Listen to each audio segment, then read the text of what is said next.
नमस्कार, India news Uttar Pradesh Uttarakhand देख रहे हैं आप और देवभूमि लाइव में मैं हूं आपके साथ सीमा चौधरी। और चलिए अब रुक करते हैं खबरों की ओर, जहां मुख्यमंत्री पुष्कर सिंह धामी ने पुलिस लाइन पहुंचकर देहरादून के प्रशासनिक भवन, क्वार्टर गार्ड और बैरक का शिलान्यास किया। इस दौरान उन्होंने चीता मोबाइल का भी फ्लैग ऑफ किया। वहीं मुख्यमंत्री ने कर्मियों को संबोधित करते हुए कहा कि उत्तराखंड की पुलिस मित्र पुलिस के नाम से पूरे देश में जानी जाती है, जो पूरे देश में इनकी अलग पहचान है। सभी पुलिस कर्मियों को शुभकामनाएं देते हुए कहा कि पुलिसकर्मी बहुत ही मेहनत से काम करते हैं, लेकिन साथ ही पुलिसकर्मियों को और भी ज्यादा मेहनत करने की जरूरत है ताकि उनके काम से उत्तराखंड की एक अलग पहचान बन सके।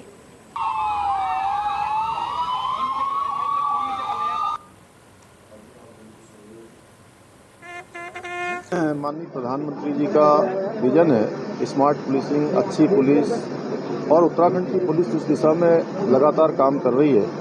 और हमारा निर्माण से संबंधित लगातार इस बात पर फोकस है कि जो भी हमारे भवन बन रहे हैं, आज जैसे यहाँ पर प्रशासनिक भवन बना है, क्वार्टर गार्ड का भवन बना है, बैरिक बनी है, तो इनका अगर भवनों में निर्माण कार्य अच्छा होना चाहिए। केवल मैं यहाँ की बात नहीं कर रहा हूँ, सभी जगह अच्छा होना चाहिए। अगर उसमें उस डीपीआर में संशोधन करना है, उसको बढ़ाना है, लेकिन उसकी गुणवत्ता अच्छी होनी चाहिए। और पुलिस हमारा अच्छा काम कर रही है। और साथ ही साथ क्योंकि पुलिस ने अभी चारधाम यात्रा में लगातार हमारे पुलिस के जवान पिछले दिनों कोरोना महामारी में, और अब आने वाली जो हमारी कांवड़ यात्रा है, उस कांवड़ यात्रा को भी सही प्रकार से संचालित करेंगे।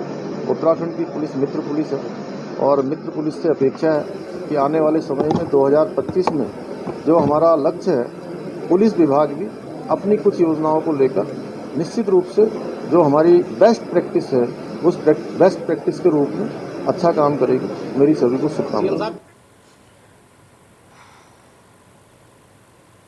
वहीं मुख्यमंत्री पुष्कर सिंह धामी बीते दिन दिल्ली दौरे से लौटे। हालांकि दिल्ली दौरे के दौरान मुख्यमंत्री पुष्कर सिंह धामी ने प्रधानमंत्री नरेंद्र मोदी समेत कई केंद्रीय मंत्रियों से मुलाकात कर तमाम प्रस्तावों को भी सौंपा है।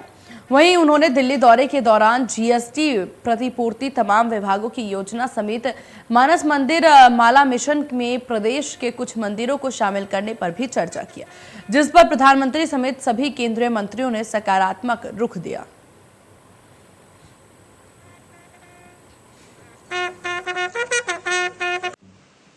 सभी बातें रखी हैं, उसमें हमारी हाइड्रो परियोजनाएं भी हैं, जीएसटी प्रतिपूर्ति भी हैं, अनेकों विभागों की अलग अलग योजनाएं हैं। उन सभी पर हमने बात की है। हमारा उत्तराखंड राज्य धर्म, अध्यात्म और संस्कृति का केंद्र है। उस क्षेत्र में भी अलग अलग क्षेत्रों को हमने, चाहे हरिद्वार हो, ऋषिकेश शहर हो, चाहे हमारे अन्य स्थान हो, इसी प्रकार से मानस मंदिर माला मिशन, उसको भी हमने प्रस्तावित किया है, जिसमें हमारे अनेकों मंदिरों को एक माला के रूप में पिरोया जाएगा। उनका सौंदर्यीकरण से लेकर उनका सुधारीकरण और चौड़ीकरण सभी किया जाएगा। सारे मुद्दे रखें, सब पर हमको निश्चित उन्होंने माननीय प्रधानमंत्री जी ने, और जो उनका तो हमेशा से ही रहता है, और उसके साथ साथ हमारे सभी केंद्रीय मंत्रियों ने, सबने जो है सकारात्मक रूप से सब चीज़ों को आगे बढ़ाया।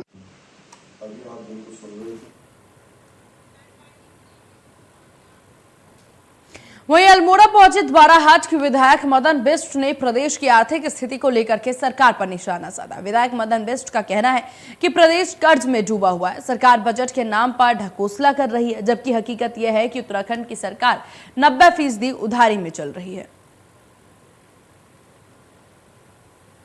आज 91%, 90% जो है उत्तराखंड की सरकार उधारी में चल रही है। बजट कितने का पास करते हैं? 90% नाबार्ड का हमने उधार देना है, वर्ल्ड बैंक का हमने उधार देना है, सभी हमारा प्रदेश पूरे उधारी में चल रहा है। लोग कहते हैं, इनके मंत्री लोग भी कहते हैं पैसा है पैसा है, लोगों को पैसा है कहाँ, किस मत पे है? सड़कें वैसी की वैसी हैं, कागजों में इनका बजट है मेरे को लग रहा है, लेकिन धरातल पे इनका बजट अभी तक यूज नहीं हो पा रहा है। तो आपको बता दें, अल्मोड़ा पहुंचे हैं विधायक, जहां विधायक ने प्रदेश को कर्ज में डूबा हुआ बताया। अल्मोड़ा पहुंचे द्वाराहाट के विधायक मदन बिष्ट ने प्रदेश को यहां पर बोला कि बयान देते हुए बोला कि प्रदेश यहां पर कर्ज में डूबा हुआ है, लेकिन सीएम द्वारा इस बात को स्वीकार नहीं की जा रही। उत्तराखंड की सरकार 90% उधारी में चल रही है, इस तरह का बयान देते नजर आए। इसी विषय पर तमाम जानकारी अपडेट के साथ हरीश भंडारी फोन लाइन पर हमारे संवाददाता जुड़ गए। हरीश, देखिए, जिस तरह का बयान यहां पर मदन बिष्ट द्वारा दिया गया है, इसके बाद किसी तरह की प्रतिक्रिया यहां पर सामने आई हो सरकार की तरफ से? जी मैं बता दूं, मदन मिश्र ने साफ तौर पर कहा है कि उत्तराखंड राज्य जो है बिल्कुल कर्जे में 72,000 के कर्जे में डूबा हुआ है और प्रदेश के जो मुख्यमंत्री हैं इसको लेकर बिल्कुल भी चिंतित नहीं है और कहीं से कहीं तक कोई भी इसमें सोचने को सरकार तैयार नहीं है।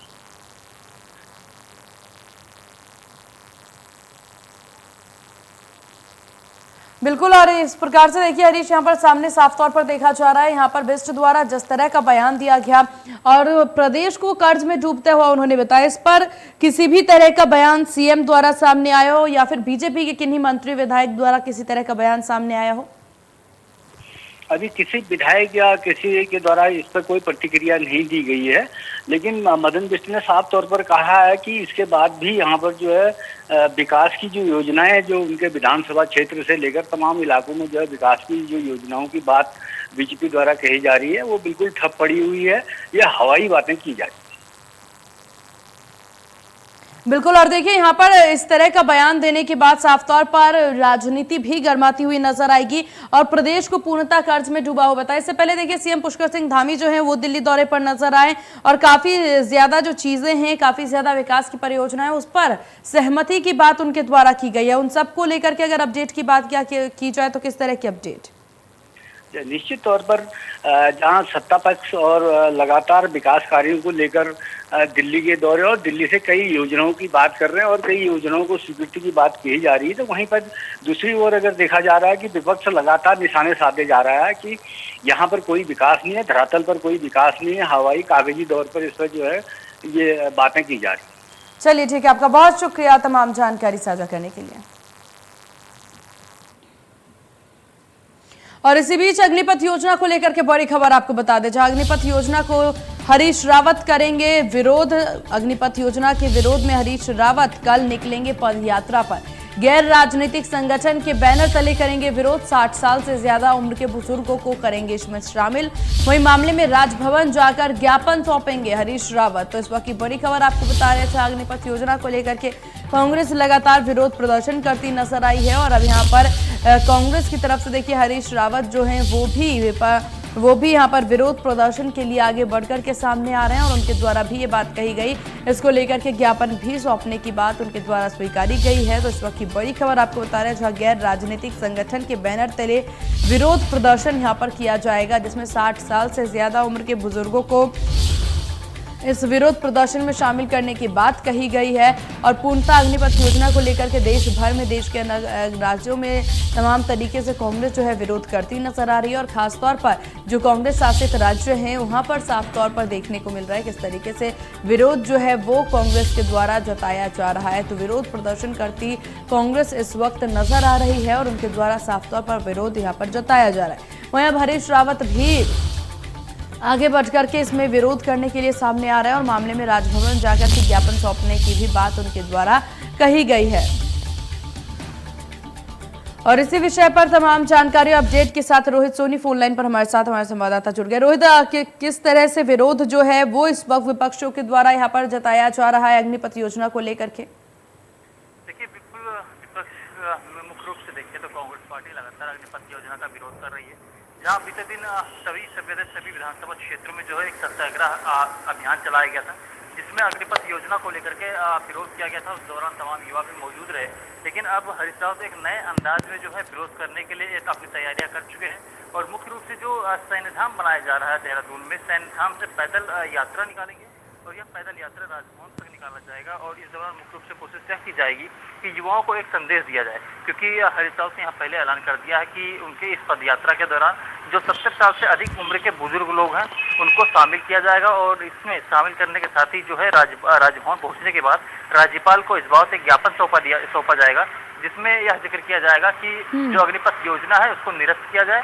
और पूर्ववत सेना में भर्ती की जो पहले प्रक्रिया चली आ रही है इसको लागू किया जाए। तो इसको लेकर के भी लगातार इस तरह से देश भर में विरोध युवा कर रहे हैं।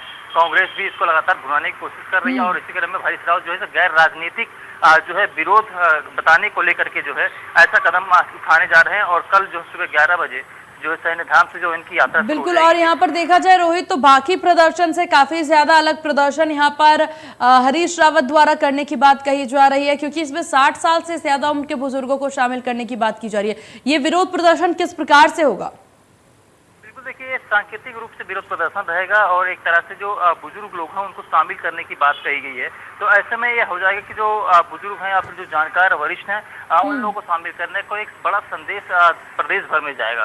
तो इस बात कोशिश की गई है। हरीश रावत ने एक नया तरीका अपनाया है विरोध करने का। हालांकि हरीश रावत को खुद यह कहना है कि जो यह विरोध प्रदर्शन होगा यानी विरोध के लिए जो यात्रा निकाली जाएगी, पद यात्रा निकाली जाएगी, वह जो गैर राजनीतिक रहेगा, यानी कि इस राजनीति से कोई ताल्लुक नहीं रहेगा, बल्कि वह व्यक्तिगत रूप से जो है इस पदयात्रा को निकालने जा रहे हैं, जिसमें तमाम बुजुर्ग लोग शामिल होंगे और इस बार कोशिश की जाएगी कि सैन्य धाम से लेकर के सीधा पैदल यात्रा जो है राजभवन तक निकाला जाएगा। राजभवन पहुंचने के बाद जो है फिर वह सांकेतिक रूप से वह बैठेंगे थोड़ी देर और फिर राजभवन यानी राज्यपाल को जो है अपने इसका ज्ञापन देंगे। कुल मिलाकर कहें तो फिलहाल इसको लेकर के जो है पहले से ही तैयारी कर ली गई थी, तो पहले से व्यवस्थाएं की गई थी और इसी क्रम में फिर उन्होंने जो है अब इसका ऐलान कर दिया और कल 11 बजे जो है वहाँ पदयात्रा निकाल देंगे। जी चलिए, आपका बहुत शुक्रिया रोहित तमाम जानकारी साझा करने के लिए। और इसी बीच उत्तराखंड से एक और अहम खबर आपको बता दें, जहां नवनियुक्त मुख्य न्यायाधीश विपिन सांघी लेंगे आज शपथ। तो आज शाम 6 बजे मुख्य न्यायाधीश लेंगे शपथ। राज्यपाल गुरमीत सिंह दिलाएंगे उन्हें शपथ। वहीं राजभवन में आयोजित होगा कार्यक्रम। हाईकोर्ट के 12वें मुख्य न्यायाधीश के रूप में शपथ लेंगे। तो इस वक्त की बड़ी खबर आपको बता रहे हैं, जहां आज हाईकोर्ट के 12वें मुख्य न्यायाधीश के रूप में विपिन सांघी जो हैं वो शपथ लेते नजर आएंगे। शाम 6 बजे का वक्त तय किया गया है शपथ ग्रहण समारोह के लिए। राज्यपाल गुरमीत सिंह द्वारा उनको शपथ दिलाई जाएगी। वहीं आपको बता दें, राजभवन में कार्यक्रम का जो आयोजन है वो किया जाएगा और साथ ही साथ हाईकोर्ट के 12वें मुख्य न्यायाधीश बनेंगे विपिन सांघी, जिनके द्वारा शाम 6 बजे जो है शपथ ग्रहण किया जाएगा। राज्यपाल गुरमीत सिंह के द्वारा आपको बता दें कि इनको शपथ दिलाई जाएगी। वहीं आज शाम 6 बजे का वक्त मुकर्रर किया गया है यहाँ पर शपथ ग्रहण समारोह के लिए, जिसमें 12वें न्यायाधीश के रूप में विपिन सांघी आज शपथ लेंगे। हरिद्वार के लोकसभा सांसद और पूर्व मुख्यमंत्री डॉक्टर रमेश पोखरियाल निशंक के लक्सर और खानपुर क्षेत्र पहुंचे, जहां उनके द्वारा बीजेपी के लक्सर रोड खानपुर मंडल क्षेत्रों में कई कार्यक्रमों के तहत शिरकत की गई। मगर खानपुर पहुंचने से पहले ही उनका लक्सर में नगर पालिका अध्यक्ष अमरीश गर्ग के कैंप कार्यालय में स्वागत किया गया। सांसद रमेश पोखरियाल निशंक ने बताया कि देश के यशस्वी प्रधानमंत्री नरेंद्र मोदी और अमित शाह जी के नेतृत्व में 8 वर्ष का कुशल कार्यकाल पूरा हुआ है, जिसके उपलक्ष्य में पार्टी से जुड़े पदाधिकारियों और कार्यकर्ताओं द्वारा मंडल स्तर पर कई कार्यक्रम आयोजित किए जा रहे हैं, जिनमें उनके द्वारा हिस्सा लिया जाएगा। उन्होंने बड़ा बयान दिया कि कांग्रेसियों द्वारा बीजेपी की सदस्यता ग्रहण की जाएगी। इसके अलावा भी उत्तराखंड में मुख्यमंत्री पुष्कर सिंह धामी के नेतृत्व में केंद्रीय और राज्य की योजनाओं के लाभ को लेकर के संगठन द्वारा जागरूक किया जाएगा।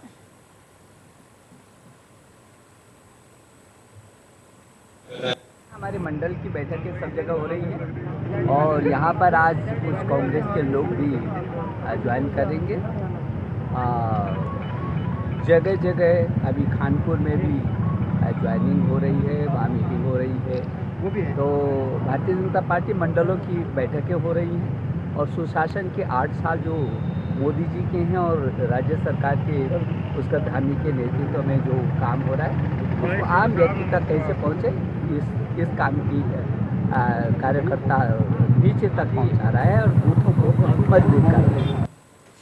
पौड़ी जिले में बारिश के दौरान भी लोक निर्माण विभाग द्वारा सड़क डमरीकरण का वीडियो वायरल होने पर TWD मंत्री सतपाल महाराज ने संज्ञान लिया। कहा, बारिश में सड़क डमरीकरण से सड़क की गुणवत्ता पर इसका प्रभाव पड़ता है। महाराज ने कहा कि उनके द्वारा वीडियो देखे जाने पर संबंधित लोक निर्माण विभाग के अधिकारियों को कार्य को रुकवाने के तुरंत निर्देश दे दिए गए और ये भी कहा कि आपको बता दें कि इसको लेकर के निर्देश वो देते नजर आए। वहीं आपको बताएं कि सतपाल महाराज ने PWD विभाग को प्रदेश की सड़कों पर बारिश के दौरान किसी भी प्रकार का डमरीकरण से संबंधित निर्माण कार्य न करवाने की हिदायत भी दी है। सतपाल महाराज ने कहा कि प्रदेश में सड़कें गुणवत्तापूर्ण ढंग से बनाई जाए।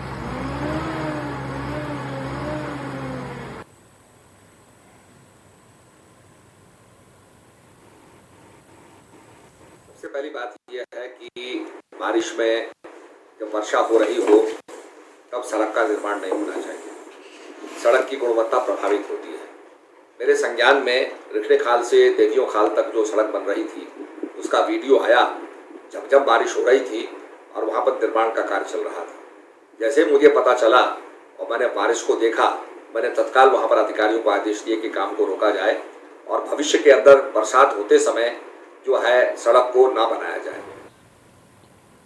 और इसी बीच एक बड़ी खबर आपको बता दें, जहां मुख्यमंत्री पुष्कर सिंह धामी सरकार का बड़ा फैसला। उत्तराखंड में आज से वाहन चोरी की एफआईआर ऑनलाइन दर्ज होगी। मुख्यमंत्री एसीएस होम और डीजीपी की अहम बैठक सचिवालय में हुई शुरू। थोड़ी देर में आधिकारिक रूप से इस योजना का ऐलान होने जा रहा है। तो इस वक्त की बड़ी खबर आपको बता रहे हैं, जहां थोड़ी ही देर में इस योजना का आधिकारिक तौर पर ऐलान किया जाएगा, जिसमें मुख्यमंत्री पुष्कर सिंह धामी सरकार का ये बड़ा फैसला अब सामने आएगा। बता दें कि गाड़ी चोरी, वाहन चोरी की जो एफआईआर है वो ऑनलाइन ही दर्ज होगी।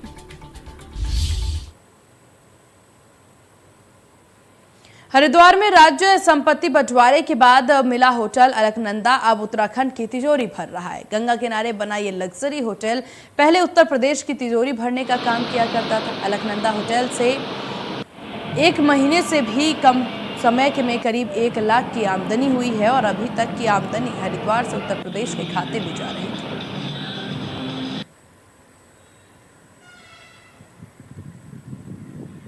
1 लाख के आसपास एवरेज सेल तो है ही यहाँ पे। ठीक, बहुत अच्छी है। पहले भी यूपी की तरफ से भी ये चलती हुई हमें मिली है, कुछ ही दिन बन रही है और हमने भी लगा जिस दिन से मिला उसके अगले दिन से ही ये पर्यटकों के लिए स्टार्ट कर दिया था। जो हरिद्वार पर्यटक आते हैं उनकी पहली पसंद ऐसा लगता है कि अलकनंदा है। हाँ, हमने भी सुना था और अभी भी जो गेस्ट आ रहे हैं बहुत रिटेनिंग गेस्ट हैं जो सालों से अलकनंदा में रुक रहे हैं। ऐसे बहुत टूरिस्ट आते हैं कि जिनकी पहली पसंद ये प्रॉपर्टी हुई है, कई 20 साल से यहाँ पे आ रहे हैं हर साल। तो इस तरह के टूरिस्ट तो हैं ही इस होटल के, मतलब अपने क्लाइंट तो है ही, तो उसका फ़ायदा तो मिल ही रहा है हमें। सर क्या बुकिंग ऑफलाइन ऑनलाइन दोनों मोड में हो रही है। GMBN की वेबसाइट gmbnonline.com पे भी बुक हो रहा है, बाकी ऑफलाइन बुकिंग होटल पे भी हो रही है। वहीं हरिद्वार में 80 वर्षीय वृद्ध महिला के द्वारा हर की पैड़ी पर पुल से छलांग लगा करके तैरने का वीडियो तेजी से वायरल हो रहा है। पुल की रेलिंग को पार करके गंगा में छलांग लगाकर तैर रही सोशल मीडिया पर वायरल वीडियो जो है वो जमकर वायरल हो रहा है, जहां वीडियो को देख करके लोग तरह तरह के कमेंट भी करते नजर आ रहे हैं। वहीं आपको बता दें, नितिन यादव नाम के फेसबुक यूजर ने इस वीडियो को पोस्ट करते हुए लिखा कि यह पुरानी ही कमाल है। आज चाउमीन बर्गर खाने वालों के लिए नसीहत, उम्र के इस पड़ाव में इतना हौसला और इतनी ताकत काफी ज्यादा प्रोत्साहित करती है।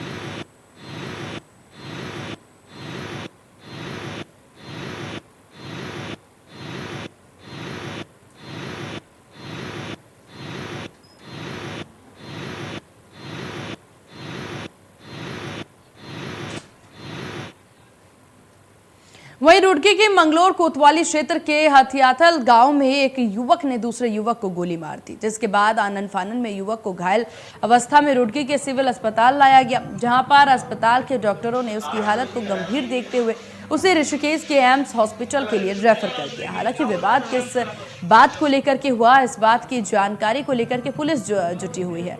वहीं जानकारी में आया है कि दोनों युवकों के बीच कोई पुरानी रंजिश नहीं थी।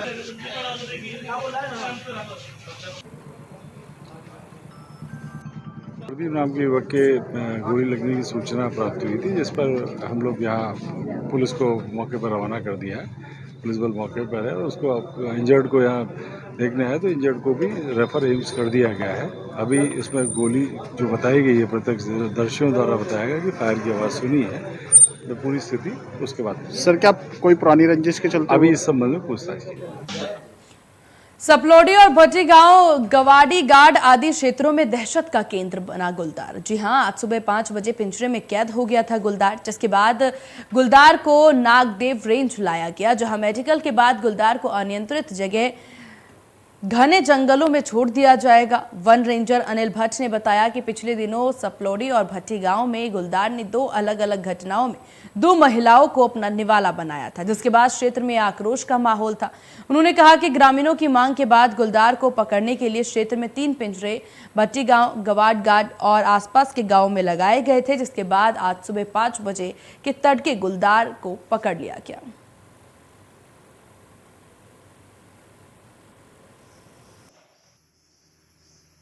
ग्वालीघाट भट्टी गांव में जो हम लोगों ने ग्रामवासियों और माननीय जनप्रतिनिधियों के अनुरोध पर वहाँ पिंजरा लगाया गया था कि एक गुलदार ट्रैप हुआ है, उसको तत्काल हम लोग जो है उसे रेस्क्यू करके अपने रेंज ऑफिस में ले आए हैं।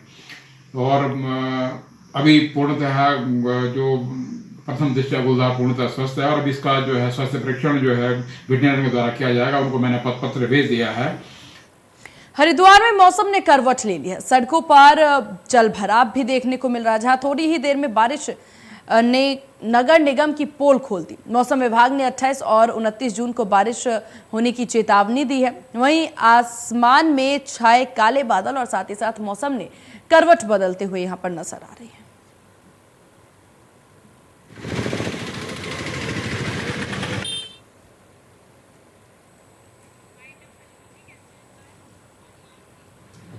और इन्हीं खबरों के साथ देवभूमि लाइव में बस इतना ही। बने रहिए इंडिया न्यूज के साथ। नमस्कार।